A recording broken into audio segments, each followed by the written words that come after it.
And we're back here once again with another episode of the MSK show, and this is going to be episode 107. And in this episode of the MSK show, I am going to be having a conversation with content creator Verbal Riot. So if you guys don't actually know this, I actually met Verbal Riot in real life actually earlier this year at the Geeks and Gamers and Friday Night Tights meetup in Las Vegas for the year of 2024. And yes, he can confirm I am a black guy, or was I a white black guy? That's the difference right there. That's the key. So it was awesome meeting him in real life. He was there with Chris Gore, and I told Chris Gore if he ever finds me a wife, then I will personally be forever in his debt, actually. So we've been trying to basically after you said we could do this, I'm not going to lie, I got so busy after that I basically forgot. And I was like, wait a minute. I probably should end up doing this with the few people I said I was going to do it for. Good Lord, man. Because after the meetup and everything, the channel just blew up a little bit. Started doing a lot more one-on-ones. I had to reboot the other podcast I was doing. Right. Basically went the whole DC route. I was basically post-crisis, then New 52. Then I was at Rebirth. And I was at Dawn of DC. Now I'm just all in, basically. So what's going on, man? How are you doing? I'm doing good, man. I've been recording videos all day, so I've been behind this camera. Yeah, I know the feeling. Glazing over and everything, but no, I'm happy we did this, man. Yeah. So let's just start here. So just in case you have any second, third appearances down the road, we don't have to do this again. Let's start with how was your life growing up?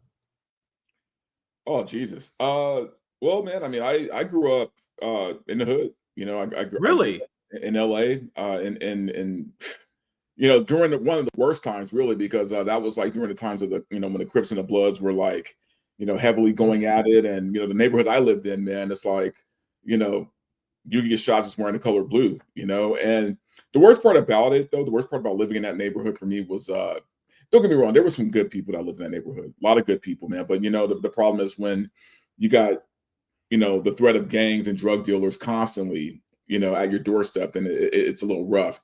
But the hardest part about doing it, though, man, is like, I wasn't a gangster, by any means. I was a decent athlete, but more than anything else, I was just a comic book nerd, and which is something you really couldn't be in the hood. You know what I mean?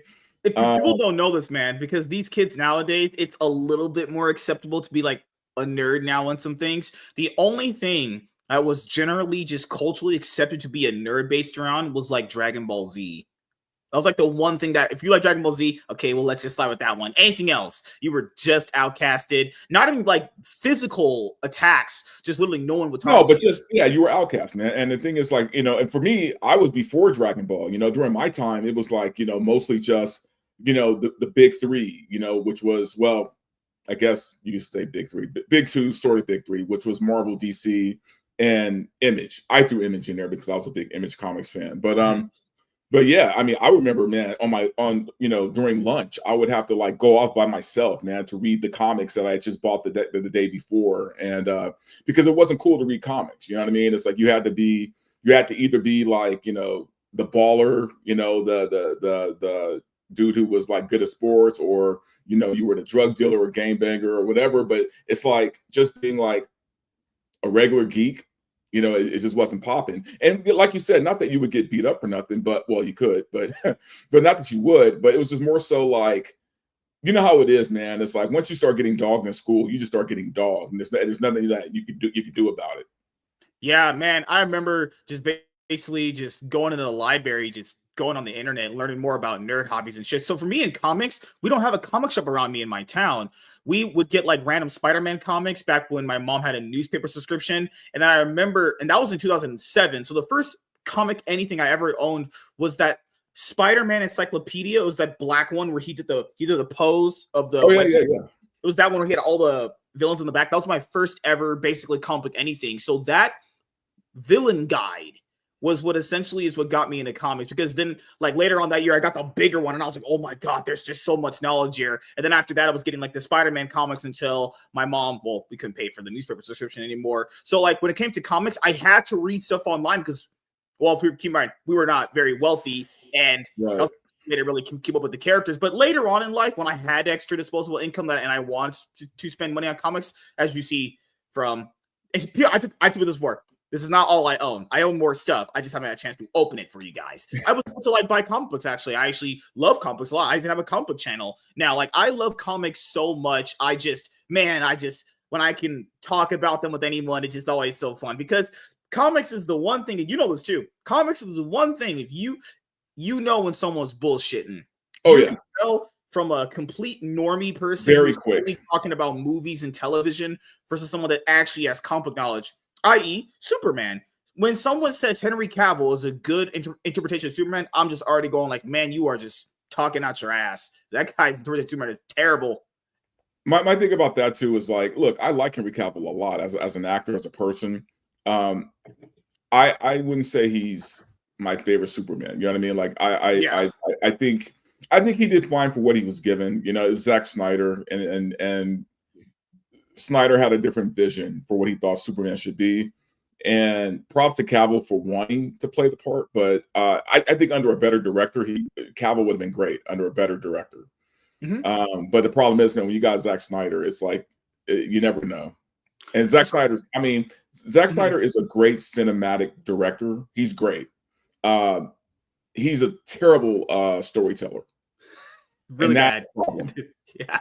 Like, no, I mean, visually, Zack Snyder's a phenomenal director. But that's why he has the name of all style, no substance. Yeah, that's the problem. Style, no substance. Dawn of the Dead is the perfect example of that. The zombie movie that came out on Netflix was not his James Gunn written one. The zombie movie he had that came out about 3 years ago when the Snyder Cut dropped back in 2021. That movie right there shows you just how bad of a storyteller that guy is. That movie is literal, just straight up trash. Oh, I always bring up what was that movie he did? Sucker Punch, man. Sucker Punch is crazy because you have a storyline where you have 4 super hot girls, you know, wearing schoolgirl outfits, fighting robot samurais, dragons, you know, Nazi zombies, and you couldn't make that work. You couldn't make that work. That should have been a home run of a movie. You know what I mean? Mm-hmm. But somehow he managed to screw that up. So no, Zack Snyder's a terrible storyteller. And then I give him a little grace because it's like, well, you know, he was under Zack Snyder, but I get what you're saying. No, he's not. That character wasn't Superman from the comics. You know what I mean? And I think that was kind of like the problem. It might have been New 52 Superman. But I always tell people, I don't care where someone initially gets into a character because everyone always has their random starting points. Not everyone can start where a character begins. Yeah, no, absolutely. Yeah, but the thing here is like when I envision his Superman, like I recently watched Man of Steel. Like I was going on YouTube and just watching some clips out of context. I was gonna watch and review it eventually because I have a lot of movie projects I'm gonna work on in 2025. I was watching it and I'm just going like, how did this guy convince people he did a good job of playing Superman? He must have performed a voodoo witch magic sacrifice because this guy's not Superman at all. I just don't see it. Like I could people just watch Superman and Lois and you compare the Superman performances out of the two. And I use that example all the time. I think Tyler Hoechlin did an night and day difference. Yeah. So night and day. Yep. So I want to ask you this because you were around when the 90s Image comic boom happened. People remember it was Rob Liefeld, Jim Liefeld. Man.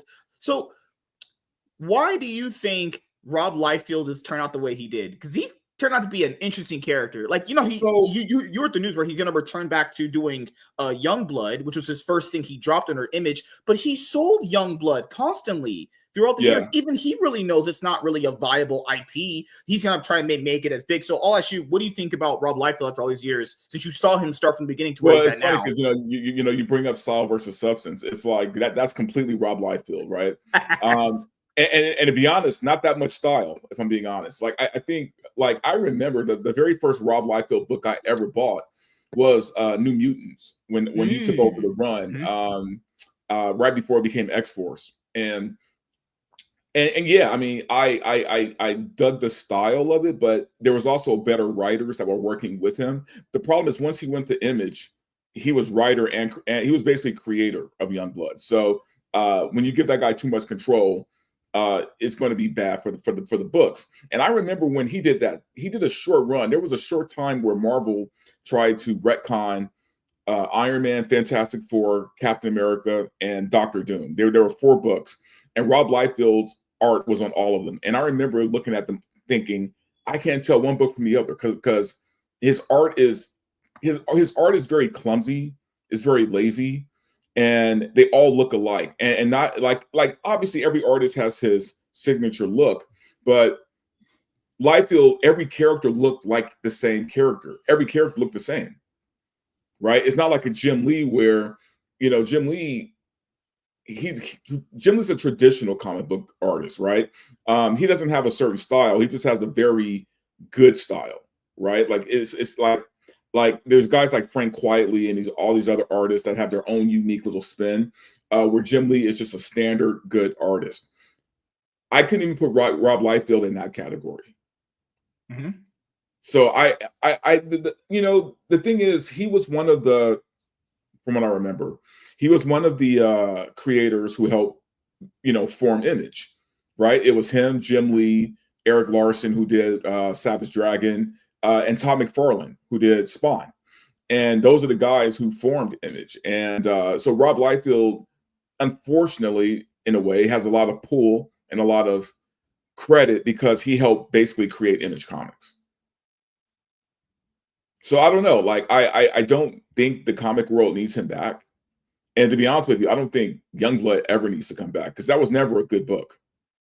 And anyone who says Youngblood was good, I gotta question their taste in comics, man. Even a Professor Savage dad, who I have on when we do our comic book show, generally on like Sundays and stuff. Even he said that too. When Youngblood's dropped, it wasn't good. Actually, what I always tell people, don't listen to what someone says most of the time, unless there's a consistent track record there. Look at the action. So people don't know about this. Youngblood sold, it's actually one of the highest selling comic books ever. Now, if you look at that number in isolation, you're going to go like, oh my God, it must have been pretty good. It probably ran a lot of years with a lot of consistency. No, actually, he sold it to multiple different people. Even Mark Millar tried getting something out of it. Another few creators that high profile ones tried to revive it. No, and then Rob Liefeld sold it to another person who has it now, and he had to go and basically broker a deal to have him work on it. And it's like even he knows it's not a worthwhile IP. Did you know? I'm pretty sure you remember this from earlier this year or last year. Remember that comic book he was selling on Whatnot? It was called like Last Blood or something like that. That didn't take off. Remember? Yeah, I remember that. And the problem with Youngblood has always been the fact that they were just it was like a hand-me-down Image version of the Avengers, right? To a T. And the problem with that book is, like, just maybe a couple of years later, they had a better Avengers type book, which was The Authority. So they didn't even need Youngblood anymore because The Authority was the better book anyway. But that's neither here nor there. Look, the thing is, Youngblood sold a lot because of hype. I mean, if we're going to be honest, Youngblood sold because of hype. At the time, Liefeld was very hype, and a lot of people were like, who thought they were cool, tried to hop on the Liefeld train. That's why that book sold as many books as it did. I mean, not because it was a good story, but because he was the hype artist at the time. And there was this weird time period, especially like around the early to mid 90s, where people were just buying comics just for the art. They weren't even buying them for like the stories at all. So if you didn't care about story, fine, buy the books for art. But and again, it doesn't even matter why you buy comics, just buy them, because we got to support that industry. But obviously, comics are awesome. Yeah, but don't like lie to yourself and say that Youngblood was a good story. Even what's crazy is that I'm pretty sure you've been seeing what's been going on with like some of the indie comic books drama, stuff like that. It kind of reminds me of like the whole Image Comics drama that ended up actually getting brought up earlier this year. It's something that with Image Comics, the more I looked back into it, because I was born in 1994, so about 4 years after the boom, and I had to kind of learn through like comic history throughout my life. What I've come to find out is there were guys there that didn't have that business sense. They had the artistic talent there, but they didn't have that business sense. Because I remember there was this big story about like one of the guys basically said, "Hey, we got to get our books out faster. We can't be like fucking taking 6 months and being late because we're not going to survive as that. Some of the guys wanted to take their free time and just do like kind of work like nonchalant. There's always going to be that guy in the group that is trying to get the group to be like, hey, no, we got to be more productive here. We're trying to run a business here. And then you saw a bunch of them like go. And people factor this in. Jim Lee left and would fit back to DC. He's not the guy to be the business guy, as you know from how DC is being ran. That's clearly very true. I mean, Todd is doing his own thing. He clearly he's been successful in that. Rob has been, well, let's say up and down throughout the many years. For Eric Larson. Well, Todd quit comics completely. I mean, he only does toys now. Yeah. What was it? Eric Larson, I think one of them still doing Savage Dragon or some shit. I like what they're doing now with Image. Like they have Ghost Machine under their belt. That's doing pretty good, actually. They're producing the Skybound stuff, which was Transformers in the Energon universe. I think it was crazy. A lot of people only talk about Marvel and DC. Image Comics actually does put out some pretty good stuff. Like if you look at some of the catalogs they have, dude, really good. Saga was an amazing book, man. Like that. I mean, I remember even just some of the older books like Planetary and which it's funny because I didn't read it at the time, but I got into more like later, Image has always had like good alternative books, man. And honestly, always, yeah. They're my favorite comic label, man, because I feel like they focus on story, like they give indie writers and indie artists a chance where Marvel and DC won't do that. Speaking of Marvel and DC, do you still read current Marvel and DC books? Or not at all, at a single point? I can't. What was your jumping off? Also, start with Marvel then. What was your jumping off point on Marvel where you just like, I'm fucking done? Man, honestly, I think I just lost interest. And not to harp on this at all, but when things started just getting a little too woke for me, I was just like, look, man, what you're doing is you're trashing the characters we love and you're replacing them with these ridiculous DEI hires. It's like, I can't stand by that, man. And then you find out that all of the writers have been replaced by activists and they don't care about the storylines. They just care about getting their ideologies out there, and I'm not trying to make this a political thing, but that's the problem. They made comics political in the way that they shouldn't have been political. You know what I mean? Mm-hmm. It's like, I have always championed and I've advocated hard, man, for there needs to be more original Black characters in comics, right? Like especially back in the 80s, 90s, even early 2000s, I'm like, we as a people need more original characters out there, man. When Black kids cosplay, they should be able to cosplay as a number of Black characters, not just Black Panther. You know what I mean? Or Blade, occasionally. Or Blade, right? Yeah. Or Luke Cage. It's like three guys. Like it's like we should have more, but original, not replacing characters that have already been there. And for me, like to see them try to be this progressive company, right? And say, oh, but look what we're doing. We're making Iron Man Black now. We're making Captain America Black now. It's like, dude, that's not what we want. We don't want hand-me-down characters. We want you to take the time, like you did with those characters, take the time to make original characters, right? That we could get behind and support. What's crazy is that when you say that should be the most logical position. It shouldn't even need explaining. But people who apparently who say they're not racist and say they like Black characters are somehow okay when a Black character is swapping with a white character. And it's like, I don't think people are, what's crazy in life, man? When people used to tell me average people aren't stupid, I used to go like, nah, give a break. I don't think the average person is dumb. No, the average person is so fucking stupid. There's like a switch that is so off. It's rusted with crumbs and shit. And it can't go up. Like the whole thing you brought up earlier. I'll make a point about this. How to Train Your Dragon, right? So I haven't watched the movies, but I have watched the Netflix special that they had, a little Christmas Q special I had, so I know who the characters are. The whole race swapping of Asteroid. So I tell people this, okay, if you're someone that, because all these guys will go like, well, because they'll always say this, you should let the creators do what they want. You should let the creators do this. Okay, so what creator wants to see their creation basically just shitted on like that?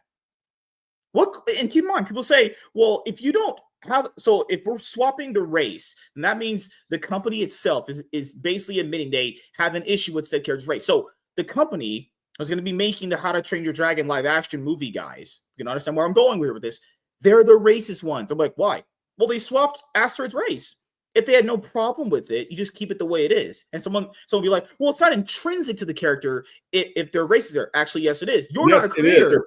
They're Vikings. You know what I mean? It's not just the Vikings. You're not the creator. You don't get to decide that. You didn't create that character. How are you to decide if someone else's shit should be race swapped? How about this fucking crazy thing I'm saying here? Make a different. They could have just made a different character with that actress. People like that actress. She did a great job for that episode of Last of Us they saw. Or you give her a different, or obviously you just create a different character or give her a different role to play that's more suited for her. Why do we have to just swap? Race swapping and gender swapping are so stupid. There's very few race swaps that people even like anyway. And that already goes to show you right there, it's a dumb idea. People will only tell you certain ones are good or decent. Well, and especially when it's a very established character. You know what I mean? It's like, you know, when I look at, okay, just let's take Batman or Superman. I don't need to see a black Bruce Wayne. I don't need to see a black Clark Kent. Because number one, it doesn't even work for the story. But number two, we know who these characters are supposed to be. You get what I'm saying? Even if we took like the X-Men, right? Wolverine is in black, right? Cyclops is in black. We don't need these characters to swap. You know, the thing is, swapping is just basically, number one, it's lazy for sure. Obviously, but number two, it's a very, it's like a corporate cheat code, right? Meaning what they can do is they can swap a character, meet their diversity quota, right? But already have an established IP to back it up. And that's what for years studios have done and companies have done. It's just cheap virtue signaling points. That's really all it is. And when people say, oh, I don't have a problem with race swaps or gender swaps, it's like for certain things you don't like, for certain things you are not a fan of, that I've realized with people, let's say if they made Superman black, it was that Ta-Nehisi Coates thing, Superman movie was supposed to come out that never came out because the backlash was, I imagine, so massive they chose not to do it. People said, well, it's not intrinsic to Superman if he's white. Well, why are we switching first of all, swapping is stupid because there's nothing wrong with the way he looks for his skin color. So if you have a problem with that, then you the racist one, right?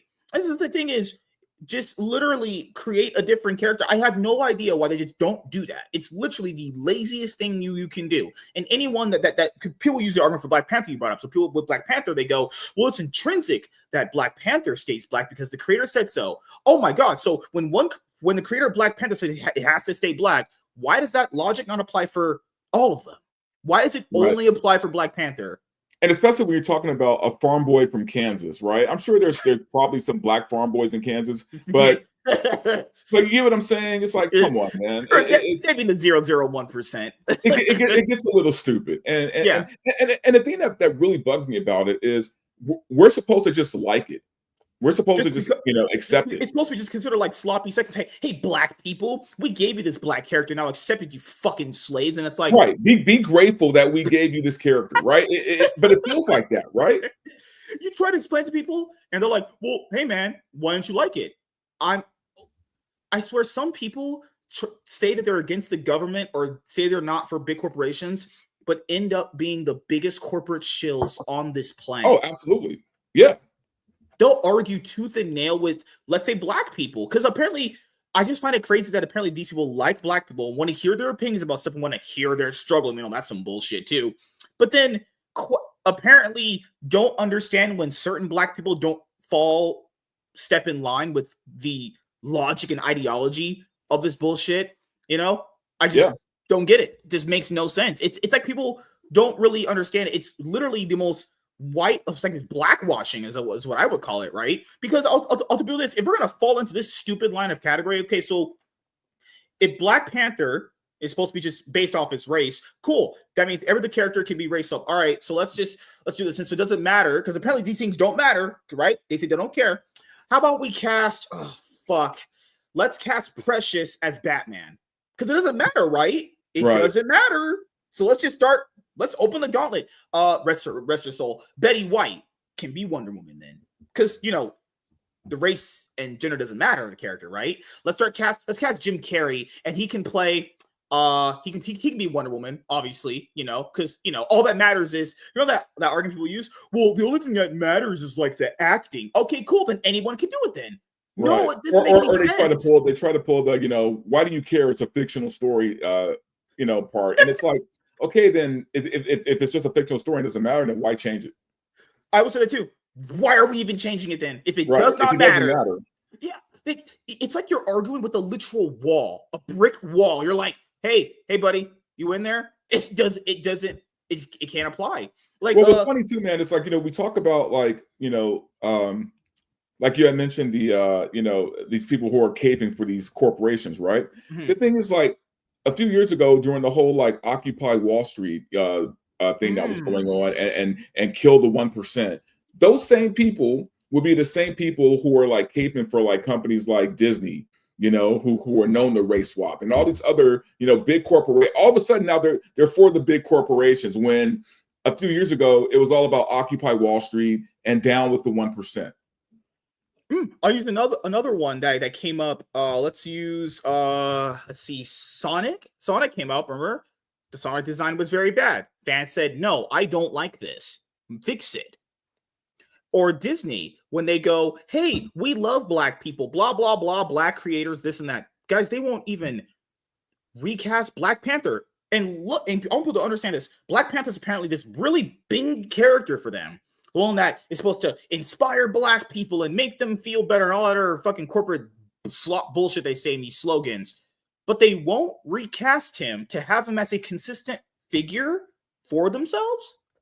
How does that make sense? It makes zero sense, man. And the thing that really bugged me about that is, look, I understand Ryan Coogler, like him and Chadwick were very close and, he didn't want to replace him. The problem is, though, when you're talking about, quote unquote, an important black character, important black male character, I should say, you can't kill the character off, man. I hate that we lost Chadwick, but you got to replace him with somebody, with another actor, man. And I heard even women say the reason why they didn't like Wakanda Forever was because of the fact that it was so female driven. You know what I mean? Like, it was so like the lack of masculinity, man, was present and obvious, and they hated that because the first movie was very masculine. So even women don't want to see, too much of that. Yeah, it's one of those things where you try to tell people, hey, Marvel's done this, I guess, to their own credit. They've kept a consistent person doing a role, but I think there should be underlying things to there. Like, if someone literally dies, okay, I guess you gotta recast at that point. Because I know people bring up DC. DC's been a lot of recasts over the years and a lot of reboots. Marvel, to their credit, has been very consistent with like one person doing it, or maybe a second person at most doing it. But I think if someone dies, we gotta draw the line of, okay, so we have to basically retire the entire character. So he has to just never appear again. He just can't exist anymore because this one person did it. And it's like, that's not even how life functions. Because a basic example for a lot of you guys: a hamburger. Okay, so the first person that created a hamburger, I guess, should be the only person that ever creates hamburgers then, because they created it first. It's like, how stupid that sounds. That's dumb. It feels like they're looking at Twitter and social media, and it's like, that's not an arbiter of anything. People on Twitter say they want original movies, and I gotta always be fair here.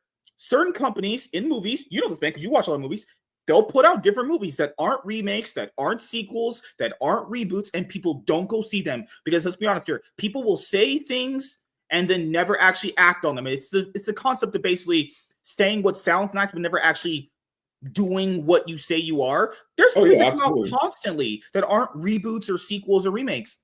People don't watch them. They don't. It's literally in the numbers. They do not. So people don't actually want that. They just like to complain. Same thing with like some of the Marvel fans. They'll be like, well, we don't want to recast him. Nobody can replace Chadwick. So we just retired the entire character. What in the world? It was a dumb decision. And honestly, I think, look, man, I've gotten to the point now where, and I think most people have gotten to this point where we're just kind of like, we're kind of done with people taking the things that we love and bastardizing them. It's like we're not going to give you the benefit of the doubt.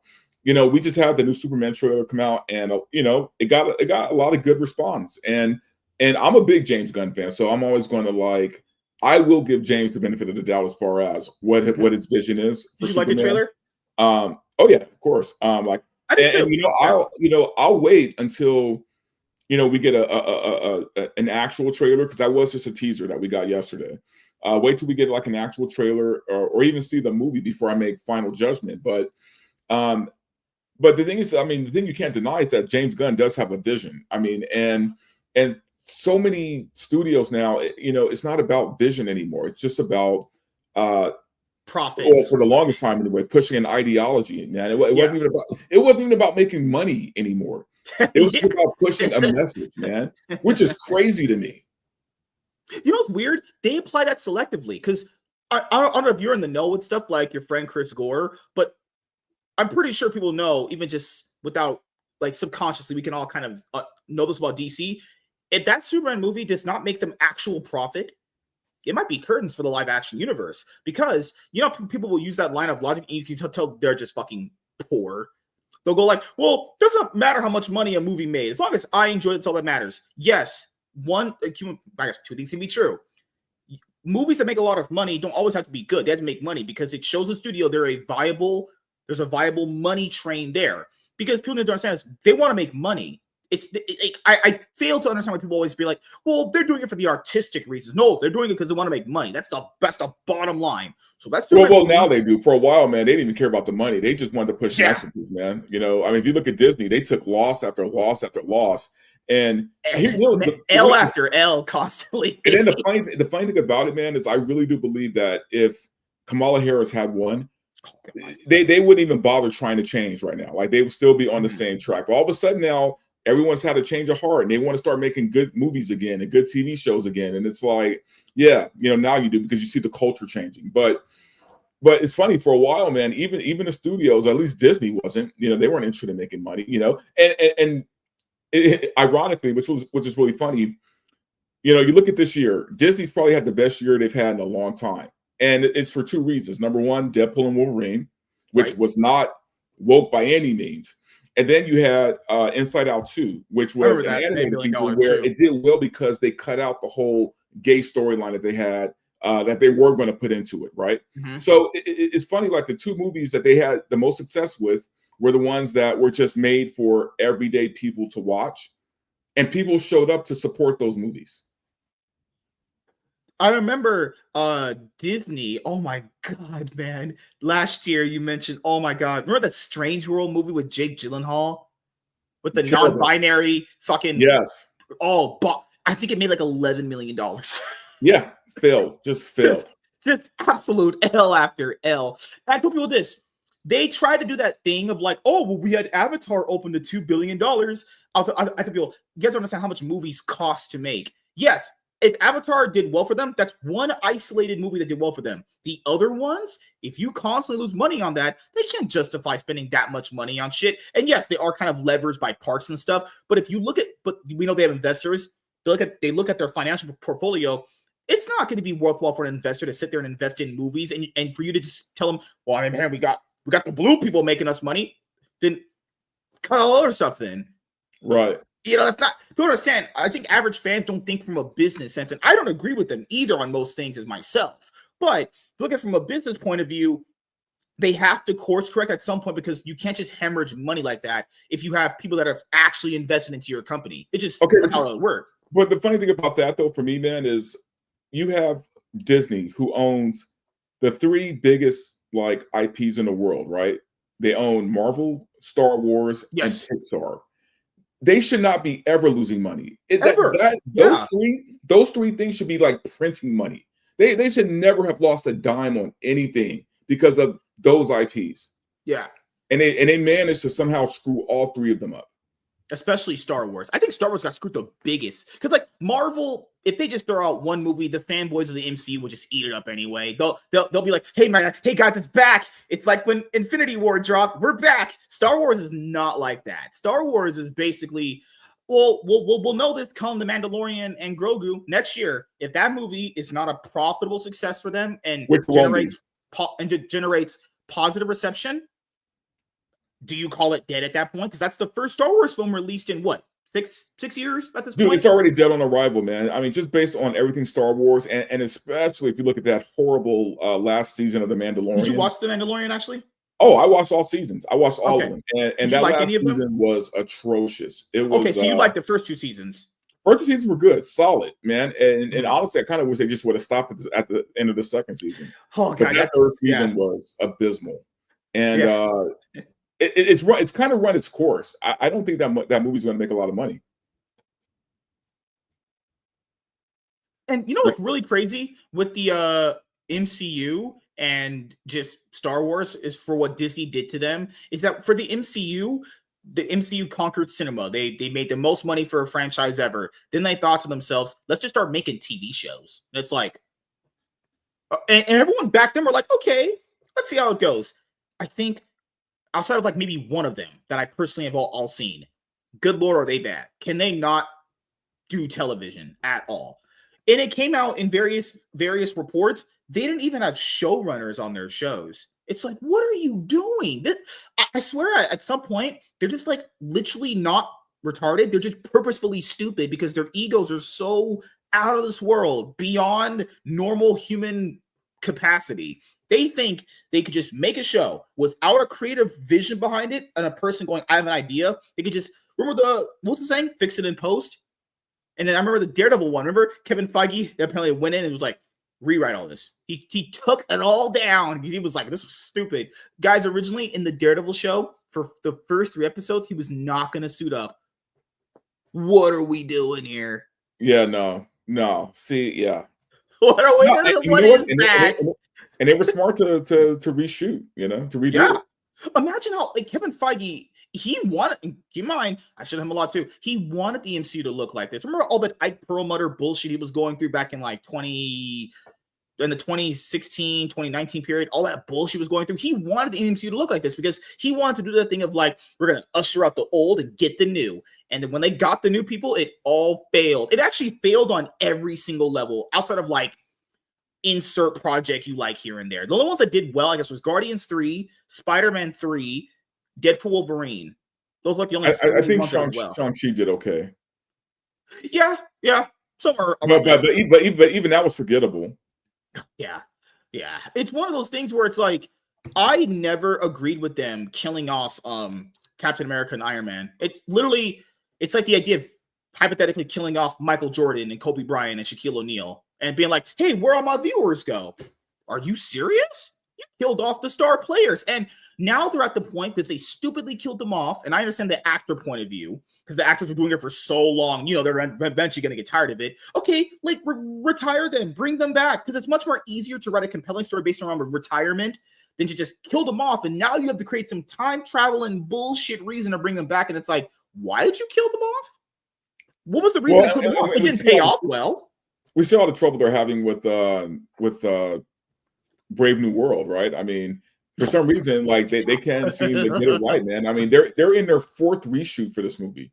At this point, they might as well just scrap it, man. I mean, I know they can't, but they're going to lose a lot of money, man. Like I think it's already the budget is already going over like 400 million or something like that. And sorry, everyone, correction. 2026 is when the Mandalorian and Grogu drops, so we'll know by 2026 is Star Wars dead. Well, I mean, it's dead now, if we're being honest. I mean, this is just a zombie corpse walking around. I don't think we have to wait for it. I think Star Wars is already dead. I was like, okay, the final nail in the coffin is if that movie doesn't make past Solo or maybe like about $500 million or something like that, it's done. God, man. Well, here's my question: what are they gonna drop between now and then, though? What are they dropping though? I think Ahsoka season 2. I think is coming. Right? Maybe. I mean, I don't know what's going on over there. They don't have anything. I think you're right, unless there's some other bullshit there. Because, like, man, I watched Obi-Wan and I was like, man, this is just straight shite. And then Boba Fett before that, and I was like, no more of this. Oh, sorry, Andor season 2, that's coming. Oh, Andor, okay, which is good. Andor was the first Andor I loved. So, hopefully they could seal the deal on the second one. Oh, the other thing I'll ask you is about let's go with this angle. How do you feel about no, because I can't go for that one. Damn it. Let's go content creation. How did you become a content creator? Were you watching someone and you were just inspired to do it? Or you just Dude, I'm a writer, man. I Mm. started out as a screenwriter back in the day, and you Oh, know, oh shit. Okay. yeah, because almost had to deal with HBO back in 2008 that fell through. What So happened? Just you didn't meet eye to eye with the creatives or direct the yeah, I executives? was. They wanted to make some changes to this to the script I didn't like What or were to the these story. changes? They were like, "Hey, And you want a female protagonist instead of a male one?" You're like, "No." actually, the funny thing, you know, what's funny is no, the thing they wanted to change was my lead character was black, right? And it was a story Uh-huh. kind of loosely based on my life and a Okay. period of my life. So basically, like right after high school, one of my first jobs ever was well, I was a bouncer for a while at a few bars, but then I ended up getting this job as a driver for these exotic dancers back in the early '90s, Mhm. and so the whole script, the whole TV show was about my experiences as being a driver for these girls, and you know all the crazy things that we got into, and it was a wild story, and they loved it, and but they wanted to change the lead character to white to a white guy, right? And I'm like, yeah, but I'm like, the story doesn't work if it's a white guy. There's a reason why this story works, and because there's a lot of elements to it, right? Because you have part of the story taking place in like these richy areas like Manhattan Beach and Beverly Hills, and but then you also have these other parts that happen in the hood where he's from, and I mean it was all kind of like this entourage like comedy or dramedy, right? But you needed those aspects of it, so it didn't make sense to make the lead character white because then you're literally changing the whole story. So we went back and forth on it for a while, and I should have think looking back, I was like I could have just sold it, just whatever. But I had this stupid thing called artistic integrity back in those days, and Oh no. decided That to whatever. I mean, people always tell me like, hey, we're living in a new time. I should start, pitching that script again. And maybe I I will, figured but I there's no way it can't work now because back when you were doing that, it was all about the straight white male. Now the meta is black males. It's all what's black funny now, is like, man. Hollywood's supposed to be, they preach all this, progressive and Inclusive. all this, Yeah, inclusion yeah, and diversity. They're preaching all that crap now, right? But yeah. even in 2008, they weren't that way. Mhm. You get what I'm saying? Like, Yeah, not even I in don't know 2008 they why were that people way. I don't know why people eat up their shit. It's so easy to know they're just full. Why do people do that? I think it's because they provide entertainment that people just forsake all lines of reasoning and logic because they provided you a movie and that you should be grateful they're even providing you entertainment. It's like, no, are we not able to call them out on bullshit? You can tell. I mean, Sydney Sweeney said it a few months ago. These people will say they love you in front of your face and talk the maddest shit about you. And if Yeah. you tell it to people, they're like, well, maybe you shouldn't be trying to be mean to a private company. It's like, oh my God, you fucking corporate retard. What is Yeah. wrong with you? No, City Sweeney, man, she has her head on straight. You just But nice assets. well, she has a lot of things on straight. But no, yeah, no. So I started out that way, man.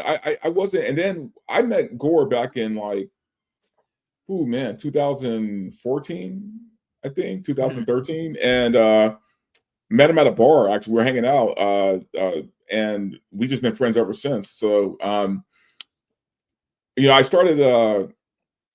I mean, he asked me to write for his magazine, but I was like, I had a lot of other things going on at the time, so I couldn't. But then around 2018, I started, doing some film reviews for him on Film Threat. And this is Mhm. before the YouTube channel. This is just for the website. So, he would send me on all these gigs, and I got to, meet a lot of people. And it wasn't until like 2 years ago, really, or a year and a half ago, when he really just went all in on YouTube, where he's the one who convinced me to be a content creator. He's the one who was like kind of pushing me to do it. He was Mhm. like, dude, he was like, you're great on camera, start, get this going, and I dragged my feet on it for like a while. And then finally I just decided, hey, you know what? All right, I'm just gonna do it. What is something about Chris Gore that you would say to people that they otherwise wouldn't know about him? As far as like something, because people say he's like a grifter and all that stuff. What would you say to that? The dude, well, look, Chris is my best friend, man. So and I'm never gonna say a bad thing about him, but I will say this. Uh the thing people might not know about the guy is that he really takes care of his people, man. He really, like, if you're his friend, he goes to bat for you, man. It's like, it's not even like, you know, there's nothing phony about Chris Gore, man. I mean, he's a solid dude all the way through. I don't have a lot of friends left from that time period, but Chris will always be one of those guys because I you know, being in Hollywood, you know, and having the views I have, I lost a lot of like liberal friends over the years, especially after COVID. Like they all turned on me after COVID. Well, I thought they were inclusive and diverse. I was the one asking questions, right? I was asking questions about COVID and that they didn't like, and you know, then I started questioning other things that were going on, and then you know, they didn't like the fact that I think, you know, a man can't be a woman can't be a man. I'm sorry, but that's just, I mean, biologically it's impossible. So through all that, you know, lost a lot of people, which I really don't care about because it's like, you know what? You guys thought the same thing I did just even a few years ago. Then all of a sudden now you know, you're enlightened and you believe all these things. It's like, get out of here. You know, this like, is the way I see it is, you know, as you get older, this is something I realized when I turned 30 a couple weeks ago, was that if I think my mom was right about this. And, you know, my mom's passed away after all these many years. And maybe what she was telling me was from like word of God or something like that. I'm not even religious. When she would say certain things that I remember now in my head, I swear like fucking gods up in the heaven were just speaking through me. She said specifically, if someone wants to be in your life, they will. And if they don't, they won't. Yeah. And I was like, I thought about that today at work. And I was like, good Lord, I never usually meant women to write about anything. But she was right. You know, if people actively want to be in your life and they'll make an attempt to, they want to be around you. There's and I get it. There's going to be people that are busy and there's things they got to do. I fully understand that. But there's these all these factors that people have to understand. There's going to be people in your life that'll be there forever. People in your life that are going to be there just temporary. You know, and I met Chris Gore like you, and obviously you're his friend. Chris is a great guy. Honestly, I've had two interactions with him this year. Awesome guy. You know, obviously I'm white like him, so we obviously have that white guy thing going on. You know, I think the very first video I saw of him was it was the video where he's sitting in that chair and it's all black and he's talking about why 99% of movies like are trash. Oh my god. Yeah. I remember that blew up. Oh my god. Don't read those comment sections. That shit is wild. Yeah. No, it's great points. I agree with all his points. I was, man, yeah, movie. Like, and when he said that, 99% is pretty much a lie. I would say it's half and half. But have you ever thought about this when watching movies? A lot of them just aren't memorable or stick in your head. Even though you'll say they're good, I'm not saying all of them are bad. They don't have that memorable stick to them, like movies that came out a decade ago or a decade prior to that. You know, I remember.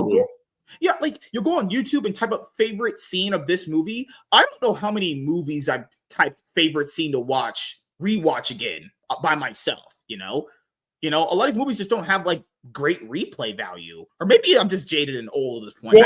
But that's what made the MCU so good in the beginning, man. Because you know they gave us things to remember, man. Like they gave us, you know, things like even lines we remember, like "I am Iron Man," you know, or "I can do this all day," right? It's like we remember those things because you know they gave us these epic moments, right?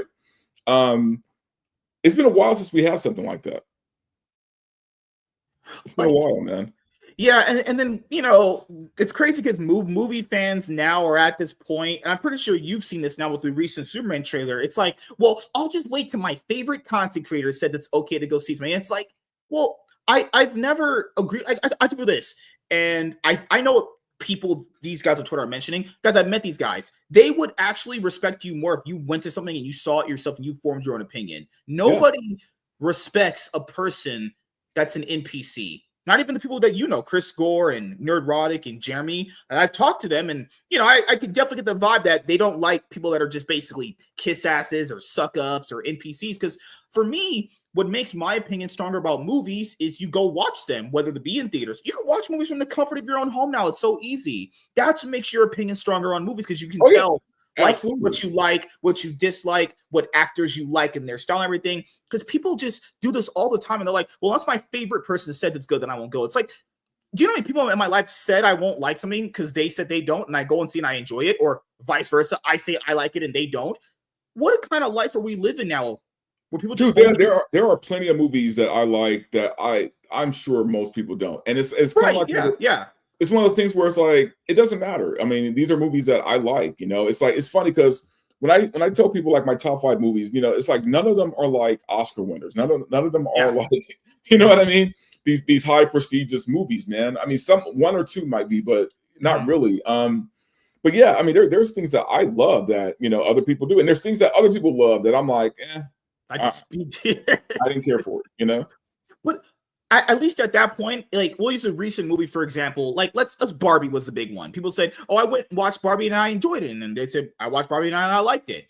But then I think there's this weird expectation that if people like, let's say on like our aisle, or they're supposed to just automatically not like something, and it's like, no. You're supposed to basically go watch whatever movie or show and form your own opinion. Now, if someone does if that opinion doesn't align with yours, that's good. It's not supposed to inherently align with yours because we're different people. We have different ways. We have different tastes and different ways we like stuff. It's not supposed to be automatically like I go see a movie, I don't like it, so that means you don't. It's like I'm not your leader. Like, it's not a cult. People are not beating the cult allegations recently. Right. And you see it all the time though. You see it like when people post something, man. It's kind of like they're waiting to get the approval, and it's like, dude, you're a grown ass man. You know what I mean? Like, make your own decisions, man. Go watch it yourself. I mean, yeah. And the thing is, I always try to end my reviews with, this is just my opinion.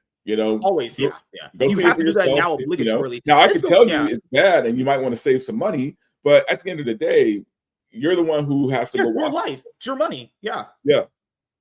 It's crazy that you have to even say that now, because I remember watching movie reviews back in the day, like with Jeremy Johns and Chris Stuckman and a few other people. They never said just in my opinion. It should be self-explanatory. It's just in your opinion. Right? Yeah. Nowadays, you have to specifically say, this is just how I feel. I'm not saying, oh, you should feel this way. And it's like, you shouldn't even have to say that. It should just go without saying, Right.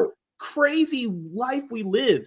Like with the Superman trailer, I know people weren't going to like it because they have a not like predisposed bias, but skepticism based off how DC's been. But I genuinely thought the trailer was fine. It was actually pretty good. The only thing I criticized from it, we didn't hear David Cornsweet talk enough.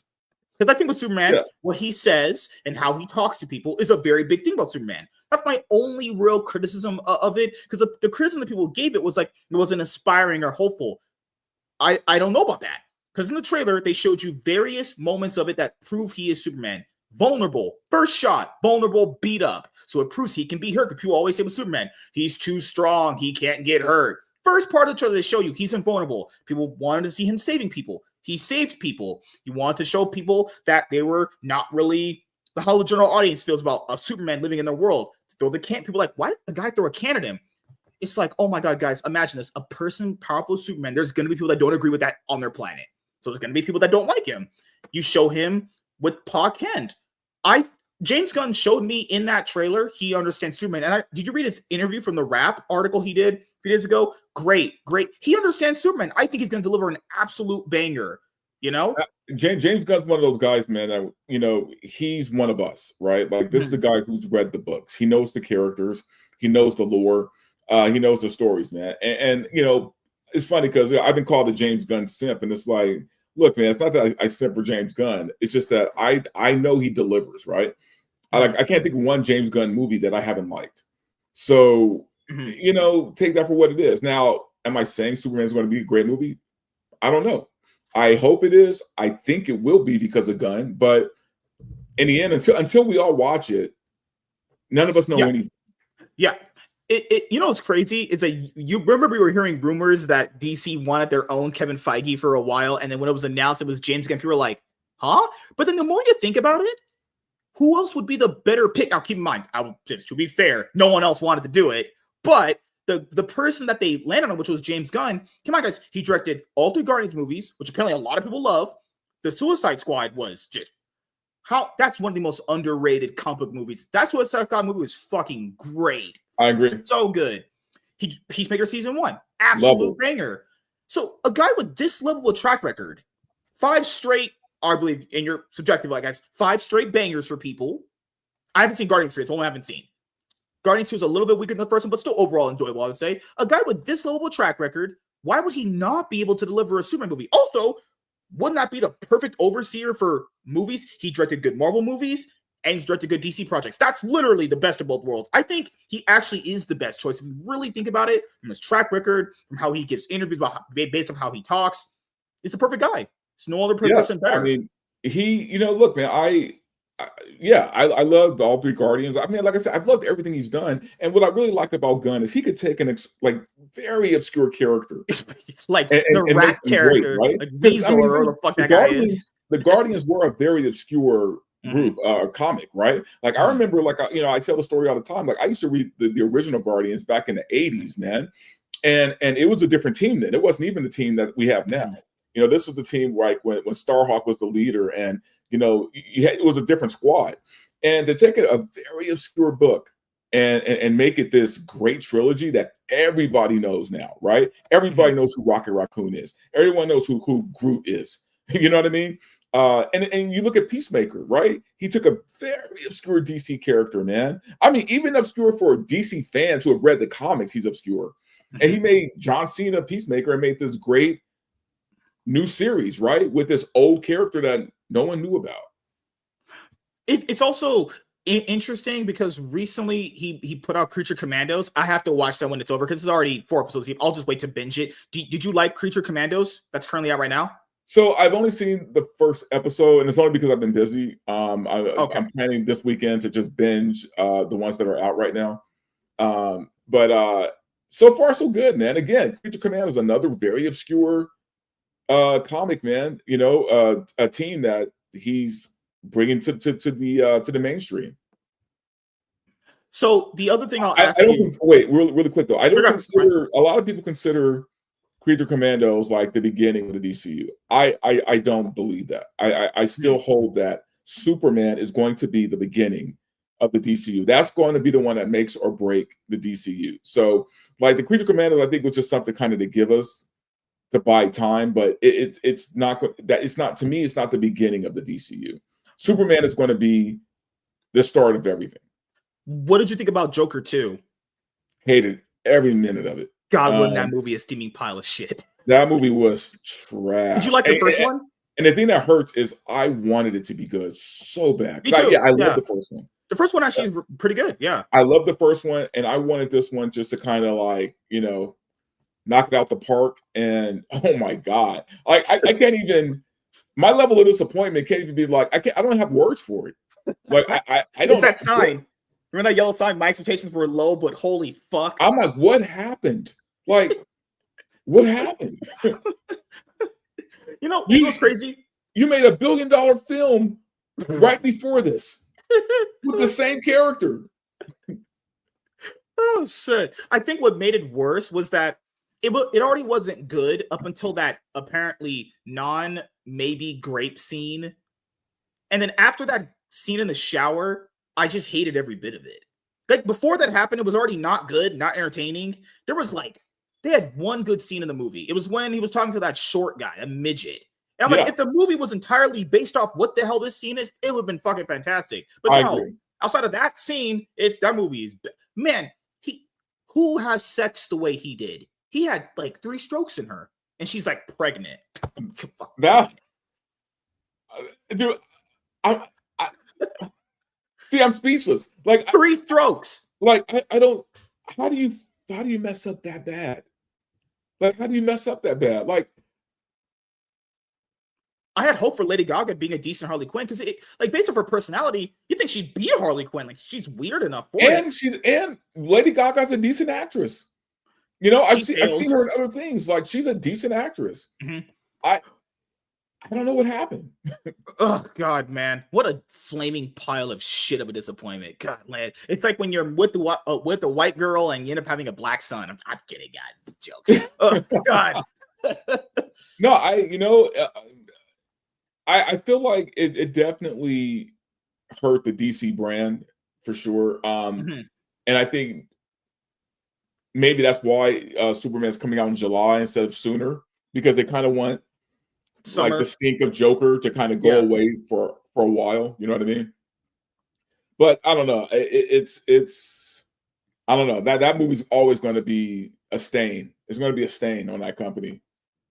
Oh, then I'll ask you this. I don't know if you are married or anything, or if you have kids. Are No you? kids. I was married. I was married for 10 years, 12, actually almost 12 years. Okay. But I've been divorced for a very long time. So you know all the current problems with guys, and you're in LA, so you know how many fucking modern day women you have to interact with. People literally think I exaggerate how bad modern women really are. Guys, it's not Oh just one no, lady. It's bad. Why do dude. you think? Because you've probably read all the stats and everything about, or at least looked into like guys staying at home, not dating, going out. Why do you think guys can't find a decent woman anymore? Okay, so this is a layered question, man. Because here's the Fine. thing: it is women, but it's not just women. Because I mean, for the past 20 years, man, I feel like there's been this weird programming, right? This programming of telling young boys that they can't be boys, right? Telling young boys that, and what I mean by that, I don't mean like the trans stuff. I mean it's just like telling boys they're too aggressive and they can't be aggressive, right? Which for a boy to growing into a man, there needs to be that competitive nature, that aggressive nature, right? For 20 years there was like kids getting participation trophies, right? No one loses, right? You're playing a sports a sports game, and you have two teams and both teams win, right? Like there was a lot of that kind of crap going on. So that competitive nature in boys was kind of slowly being driven out of them, right? So now we have the internet, right? And we have all these things, right? We have all these distractions. And I remember when I was younger, man, like yeah, we had some video game systems, but there was no internet, right? And the thing is, once we were like of age where we started noticing girls, you know, that became the pursuit, right? And here's the thing. Back in those days, man, all you had was your little black book and your pen and your balls, man. And you had to have the balls to step up to a girl, knowing full well she could reject you right there on the spot. And you had to, and if she rejected you, you had to just, take it on the chin, kick rocks, and go to the next girl, right? But you built up this toughness, right? Of hey, you know what? Being rejected is not the worst thing in the world. And eventually I made a girl who'll say, yeah, right. All of that has been kind of stripped away from young boys or from boys who have become men now, basically. Mhm. So now we're in this time where men aren't really pursuing, and then on the opposite side of that, you have women or girls being told, "Oh, you don't need no man. You don't need no boys. You can do it all yourself. You can do it all yourself. Yeah. And blah blah blah." And if a man doesn't have all these things, then you shouldn't even talk to him, right? If he doesn't, and it's when I say programming, man, I'm not talking about just school. I'm talking about in the music. I'm talking about in the movies, right? This is the programming that an entire generation went through. You know what I mean? So that's why we have this barrier right now between men and women, right? It's like, especially not so much in other places, but you mentioned LA, right? Yeah, we're in a city. City women, city guys, this is the problem that's happened. I think what you said is something that is really lacked in every single category for a lot of young guys because back then, because even I had this too, we didn't have the internet as developed as it is now, where it has all these different programs and ways to meet women. No, life was based around you have to interact with people. You have to do this. You have to talk. Yeah. Yeah. Now things are to the point where, the internet's made it so easy to just basically maybe think you're talking to a girl, or if you do, it's just so like the drive to work for it is not there anymore. Not there, right? It's just like music. Back in the day, to get music, maybe you have to record a song when it was playing on the radio or cassette player or CD. It's like now music is so accessible, you just download it whenever you want to hear a song. Hey, and let's be honest, same thing with like porn, right? I mean, it's like back in those days, yeah. you had to work for it. You had to go to a store, you had to buy it, you had to go to a video store, one of them shady ones, and go behind the red curtain. You got to get the liquor store section. Yeah. You know what I mean? Like you had to go out of your way to get it. You get what I'm saying? And I feel like you earned it when you actually got it, right? Yeah. Yeah, now it's on your phone. So it's like, it's everything's too accessible now. And what that has done is that it's made guys lazy. Mm-hmm. It's made guys lazy as far as, going out and meeting someone. The whole swiping left and right, that's dating now. Yeah. Swipe left, swipe right. And what a lot of guys don't understand is most girls aren't choosing guys like them like that, especially on the internet. People factor in, a lot of people don't know about girls. Girls have more options than we will always generally have. Oh, Even the always, ugly, like man, always. the girl you potentially think is like the ugliest, maybe a 3 out of 10, will always have more options than She you because still has more options than that's most guys. that's so sad, you know. Because go back to Ren, and I do agree with this. I agree with women on a lot of things at all. Women are kind of the gatekeepers of sex. They just do, and since they have No, more they are. options, women have more options than even the average guy. Like you have to be bringing either something to the table, or you have to either be maybe funny, you gotta be like wealthy, something like that, because they have the pick of the litter. Like, you know, when a girl breaks up with a guy, she's just getting flooded with all these DMs to date, and she can just pick out of any one of them. She has that many options. We leave a girl, fucking hell, God forbid knows when we're talking to another one. Could be forever, months, years, maybe. You know, I haven't been on a date in fucking shit years at this point. Well, that's why when I look at some of these guys, man, who, you know, they think they got it on lock, and it's like, I'm like, look, man, you know, you understand, like, at any point, your woman could probably be, you know, with 5 other guys right now. Or entertaining them right now. No matter what you think of your woman, there's always probably 10 other guys who will pick her up. Yeah, happened with my ex, though a few girlfriends that I had. One of them, man, as we broke up, she's been with obviously several. She been with or dated several different ones, and she breaks up with them. But it's I was like, hey, I told her, you know, none of them gonna compare to me, and she's like, shut up. She's like, I'm a high value. I was like, I told her, because girls just don't understand this, because it's so hard to get girls to understand anything. I told her, you have more options than myself. I don't know why she does it. She lets me look through her phone. I don't know why. She just puts it there. It's like, hey, you see all these guys messaging me? I literally see it. A bunch. Oh my God, just flooded. See, that's a game she's playing right there. Yeah, like I told her, I don't care. Like I don't care. Oh, like her sister will give me let me look around. It's a lot of dudes. Dudes just be asking the most weirdest shit. Like, hey, I know we've never met, but can I eat your ass? And dudes wonder why they ain't get no girls. But again, but that's why, because they're not used to talking to women. You wouldn't say that to a girl straight to her face. You met her at like a park or something. These are guys who watch way too much adult Those are the degenerates right there. Yeah, it's like you know, because I mean, look, man. So this whole like red pill thing, right?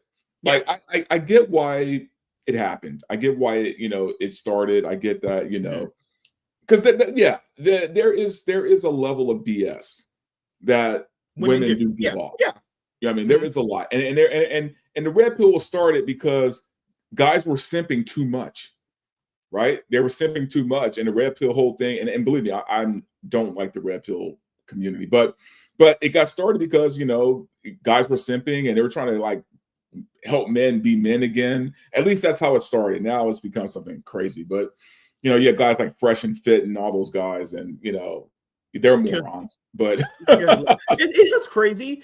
Myron brings up some awesome points. He really they all bring up awesome points. Yeah, they're not like idiots. It's just I feel like even though they can say what they want, I like some of his takes too. I think he's not that bad of a guy. But it's like it's not a refrain, I would say. If you basically make it a lot more broader of a point and say it in a specific way, I'm not saying you censor yourself, but say things in a certain way, a lot of people would kind of get the point where, it's not about what you say, it's like how to say it kind of thing. Like if you just go at a girl, like obviously to OnlyFans girls, calling them whores is funny, right? But like to average people, like not everyone can understand a point, even if you make it as bluntly as possible. So like when he says things like stop simping for fucking whores, well, a lot of guys aren't going to understand that because, well, they're not like actually that intelligent. But saying to them, hey, and he's right don't like it. But if you say it like this, women don't like Sims based off like these reasons. That might click in someone's head more, like explaining why simping is bad. Like I think this, women don't like that shit. They really don't. They say they do, but women are. They don't. They want to chase, man. They look. See, there's this weird thing, especially when I was growing up, where. You always saw like the hottest girls, right? With these like thug like guys and blah blah blah, the bad boy, right? And so I get that. I grew up with that. I saw it. It's like guys who were trying to be good guys and trying to be like whatever, the nice guy. The women would always go for like the bad dudes, right? So you see that enough. What ends up happening is one or two things: either you stay true to who you are, or you start trying to be one of the bad dudes, even though you're really not, but you're trying to be because you see them getting the women. You know what I mean?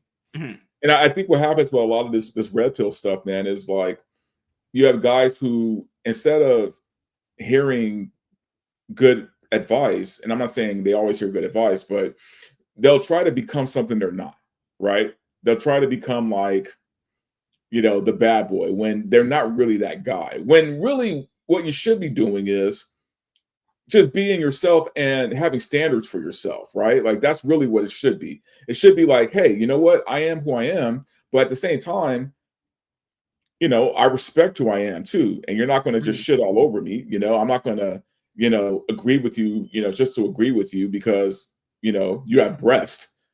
You know what I mean? That's the problem with Like, a lot of girls too. And throughout their life, because they're girls, people just take it easy on them. They don't ever get challenged on anything. And then anytime you do, they just label you something. They're like, well, you're a sexist. And I told people labels and buzzwords don't mean anything. Is it right, truthful, is what this person said? Because you can label them whatever you want, but is what they're saying true? That's all that matters. That's all that should matter. They're like, if you tell guys, hey, you should get married, have some kids, even though that has some problems in there too with marriage and bullshit. Like, but hypothetically, the old way, like your mom generation would get married, have some kids. You say that now, you're considered a misogynist. It's like, what the fuck?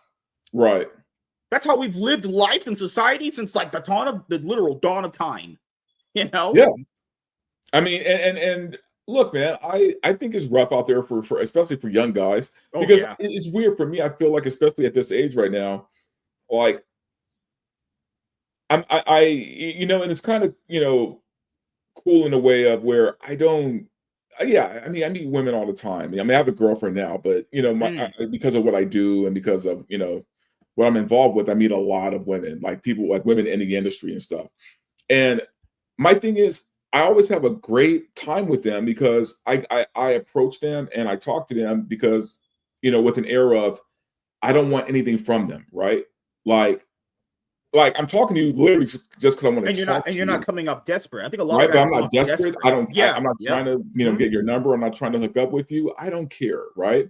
Mhm. And even when I compliment them, I'll compliment them on something arbitrary, right? Not so much their looks, but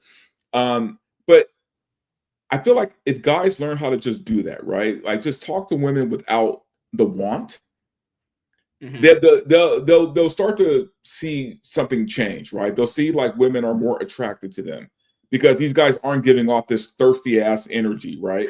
You Yeah. know what I Yeah. mean? Like they're not Yeah. giving off this desperate energy, like you're just waiting, to rip her clothes off. It's like because then it's too easy for them, and women don't like easy.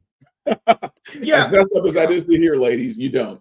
Women don't like easy, man. They like the chase. They like you know It's the like they pursuit. enjoy what's that saying? It's like that old saying of like the journey is more greater than the actual end goal of it. It's like And the women destination, enjoy, yeah.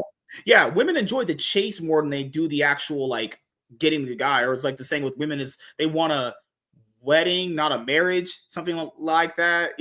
Like girls do that thing of like they always pass by certain guys because they're not what they want or whatever, even though they don't realize this. No, that's your level of guy. That's your Oh yeah. level. But Oh they'll go yeah. for like the Like guys that they know they're going to be with them, and they're like, "Oh, why did that guy want me?" It's like, "Oh, come on, what are we doing I don't know here?" if you've seen that. I don't know if you've seen that show on YouTube, man.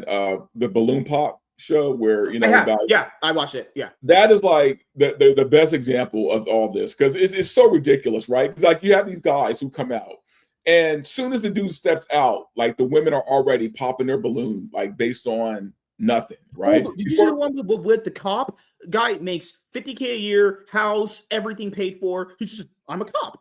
All the girls pop.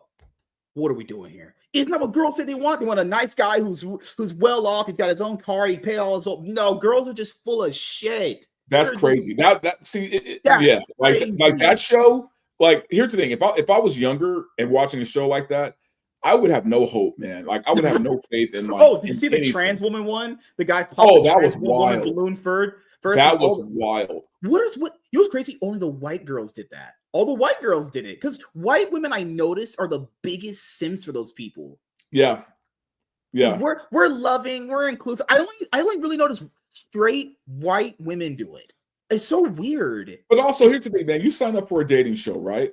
Mhm. and you put that your preference is women, why would they set you up like that, right? Like, why would they throw a trans woman into that mix, knowing damn well that's not what you wanted, And right? then the women are mad that he doesn't want to fuck dudes.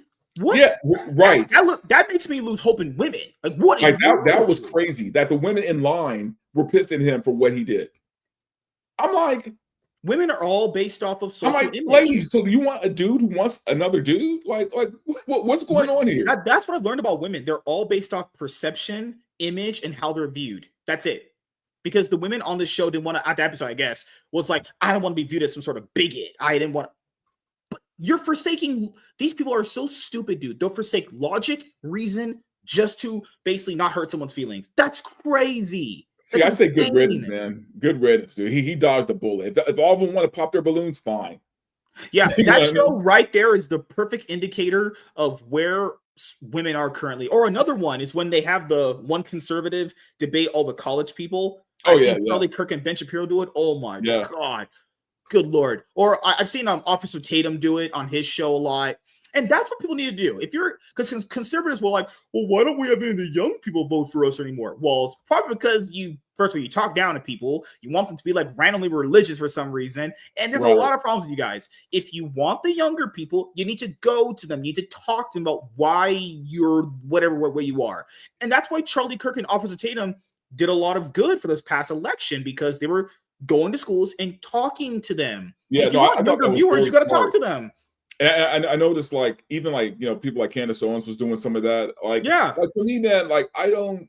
It's funny because I don't necessarily consider myself a conservative. I consider myself politically homeless. I just don't care for either party. Right. I just kind of vote my best interest. You know what I mean? So Mhm. like, and I just kind of had it with parties. I think we need to just get back to being Americans, man, and voting for the things that are going to help the country move forward, man. And that's why I could not, with a good conscience, vote for somebody like Kamala Harris because she's an Oh, idiot. never. Yeah. She's an idiot, and I'm like, I can't do this. And we just have 4 years of like this senile old man as president. So I'm like, you know what? Time to switch some things up. But the thing is, it's like,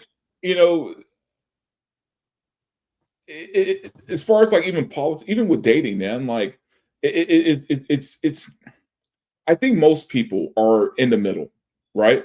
Most women are in the middle, right? And so I notice even the political conversations I get into with women, Mhm. like they're a lot more conservative than what they try to make themselves out to be, right? Especially like in LA. Like they'll talk all that progressive bullshit, but when you start getting into the meat and potatoes of conversations, oh, all of a sudden they're super conservative, right? Even though they don't realize they're being conservative.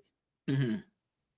The other thing I wanted to bring up was, do you see let's say the future of cinema being there? Because I was at Sonic the Hedgehog 3 last night, and I enjoyed the movie. I thought it was really, really good. There was only literally a mom and her kid there. That's it. Like, have you noticed like certain times you go to the movie theaters, there's just no one there, it's just dead.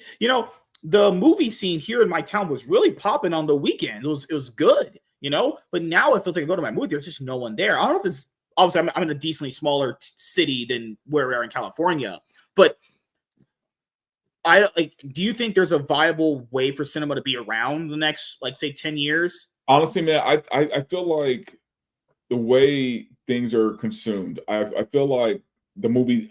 Look, we'll always have movies and we'll always have TV and all that. The problem is, I think movie theaters are in trouble. I think people actually going out to movies, that's a problem now. And the crazy thing is Hollywood created this problem, not just because of bad writing and all that stuff, but because streaming services.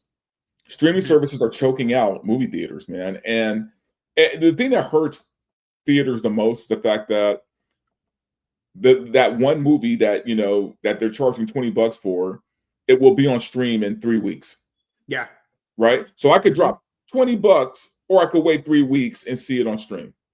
Mhm. And if the movie doesn't make enough money at the box office, it's in there 3 weeks. So That's it's what I'm based. saying. So it's like Yeah. they've kind of shot themselves in the foot with this, They because now. basically made it like some instant gratification thing where if you want to be in the know right now, you'll go and see it. But if this movie doesn't do well, then we'll just give it to you in 3 weeks because it just didn't make us any money. And you gotta, man, you gotta look at the economics of it, man.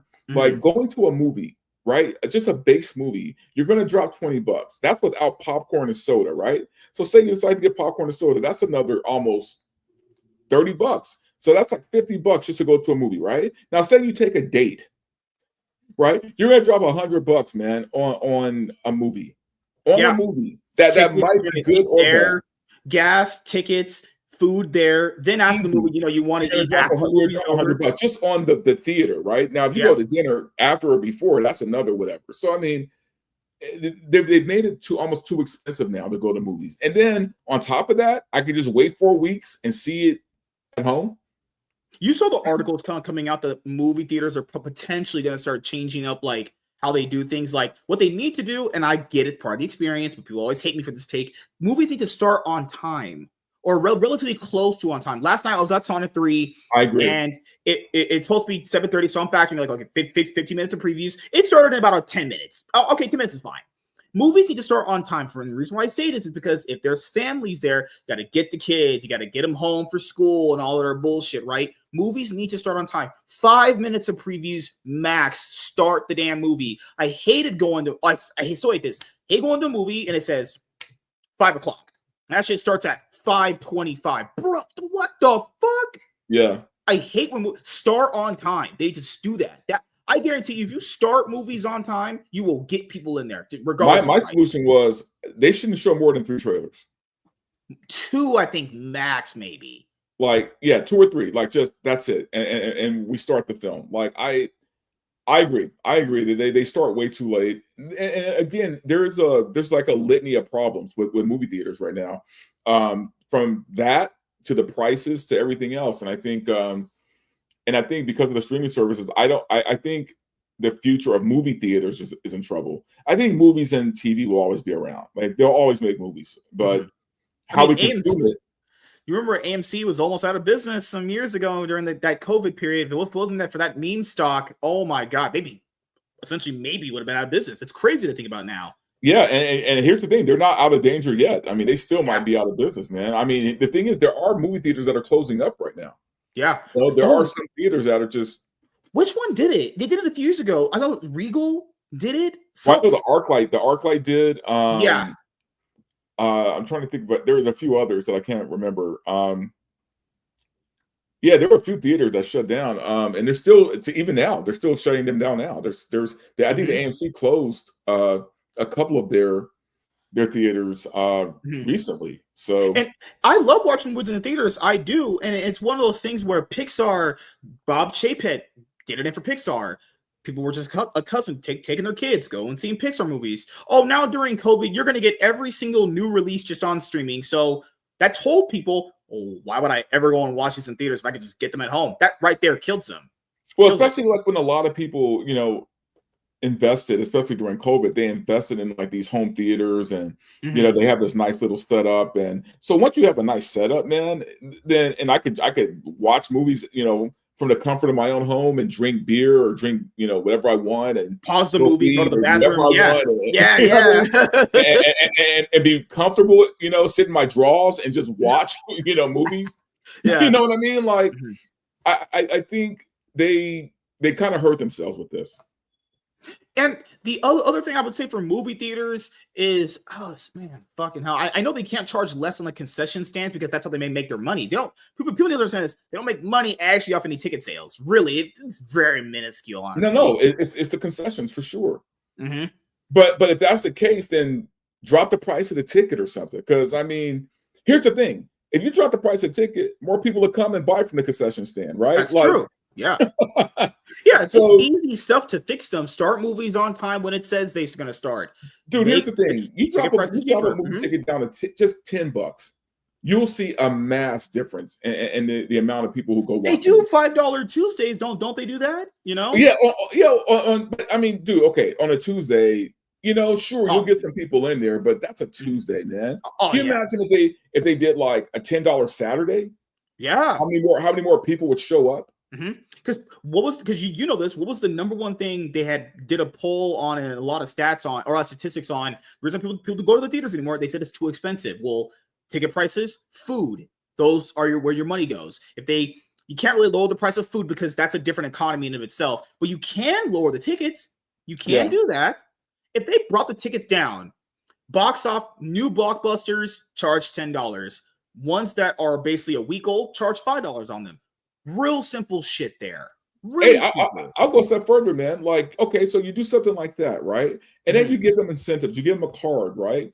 And for every 5 popcorns they buy, they get a free popcorn, right? Just something. Give the people something, man. You know what I mean? It's like I don't know. I feel like there's a way to save this. Oh, for me, the biggest way to save it is I would make it so a new movie doesn't hit streaming until 5 months after release. They used to do that. It used to be. That's how it used to be. It used to be, right? Yeah. That's how it used to be. 5 months after release, and then it goes to streaming, man. Because that way, people will go to the movies, man. If I can wait 3 weeks and watch it, then what's the point?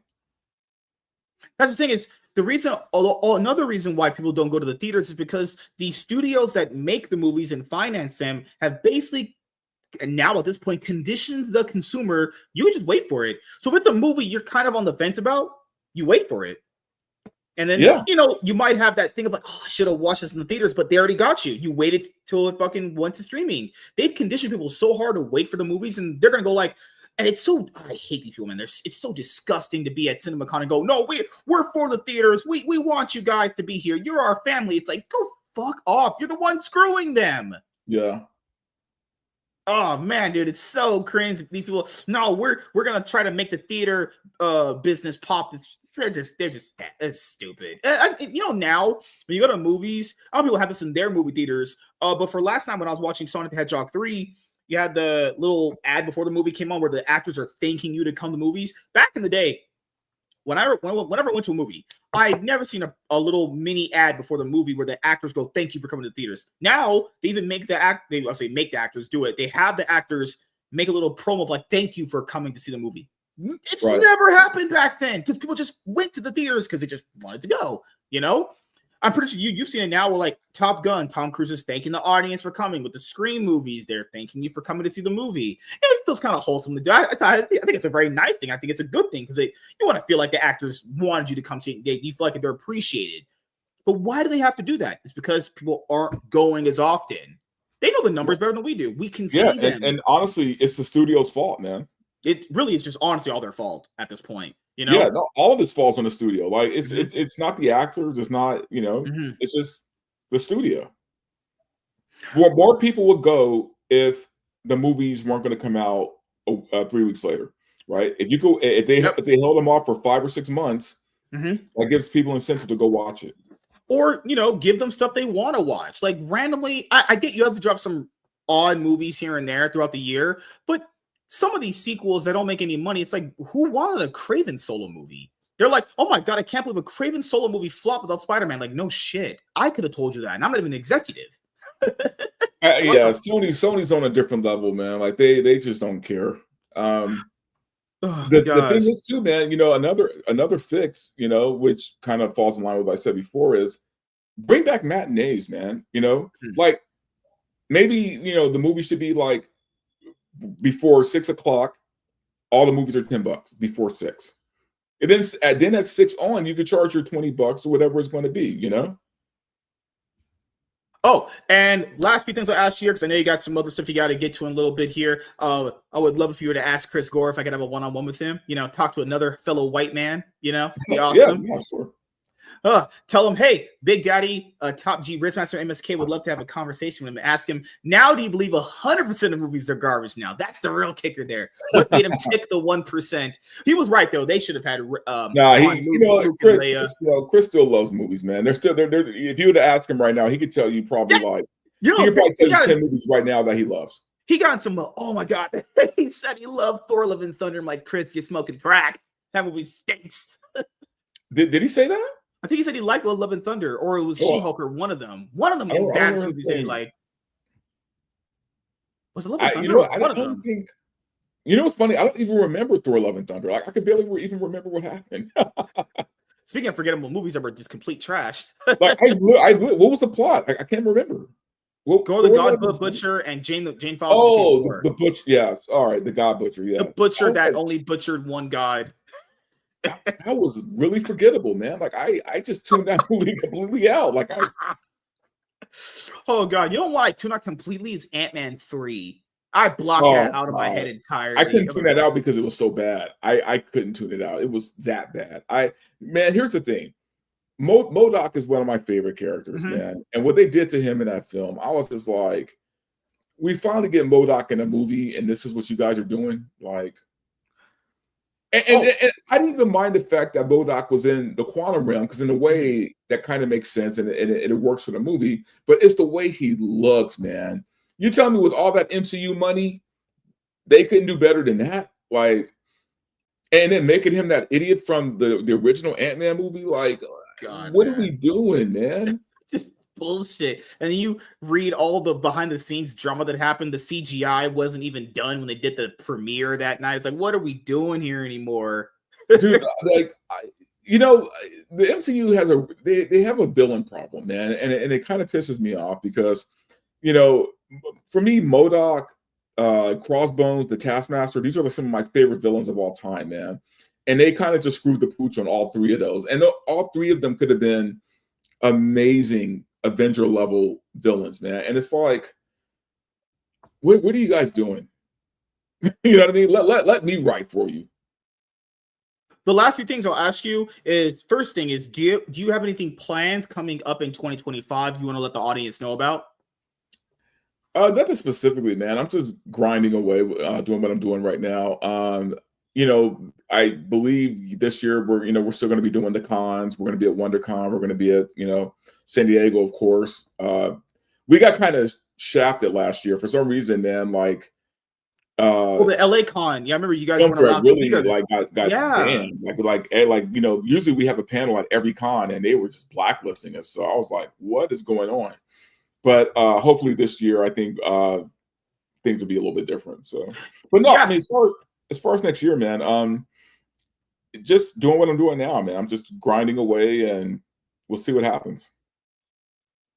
Because that's the thing is, can't wait to see you at the Vegas meetup if they do it next year coming up, which they should. They've been doing it for a while. Yeah, I think they do it every year, and then, I'll definitely be there. Yeah, good luck. Those are all that was such a banger. Holy crap, meetups are always so fun. I love them. Oh, it's a good time, man. It's a good time just to, pick people's brains, and get to know them. And I've gotten some great advice, man. And I think for me, I'm just going to, right now, I'm just all about stepping up my game, stepping up my YouTube game. Not just my YouTube game, but just, sharpening up my skills with editing and things like that. And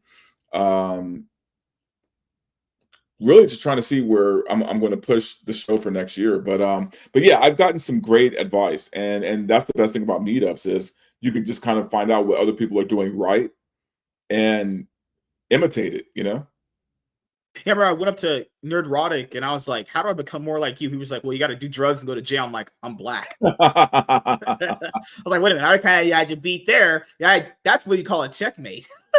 No, but honestly, man, I'm sure Gary would tell you the same thing that, he would just say that, dude, honestly, you just got to grind. You got to grind and you got to, and get better. Just grind and get better. Like, dude, I had a bigger other channel that got taken down because of hate speech. This was my second one that I built up with League of Legends. Crazy. Yeah, so this is the second channel that I have for just League of Legends content, and then I just made this one main channel. So I've been doing YouTube content since October 15th, 2015. So I've been here a while. Man, it'll be literally 10 years when it hits October next year. So. That's crazy, man. So the way to grow on YouTube back then, when I did it my other channel compared to this, is so wild. It's just different. It's way different now. But because the algorithm's so different, man. It was very different 10 years ago. You know what I mean? Last thing I'll ask you is, do you have any shout outs you want to give to anyone in particular, and anything else you want to say before we end the show? Yeah, man. Just a shout out to all my boys, man. To Chris, to Alan, to Cyfax, who I saw in the chat. That's my boy too. Derek, the DA. Gary, all those guys, man. Just that Star Wars girl who's like my heart, love her. Just a shout out to all of them. You friends with a white girl? in 2020. That's crazy, man. I thought we're supposed to only be around black women. Come on, And man. Anna's like, she's like a little sister to me, man. So, man. Well, it was great talking to you, man. Having you on the show for the first time. Can't wait to do this again at some point next year, whenever you want to. Thank you guys for checking out this episode of the MSK Show. We will see you guys later. Have a great night, everybody. See you guys.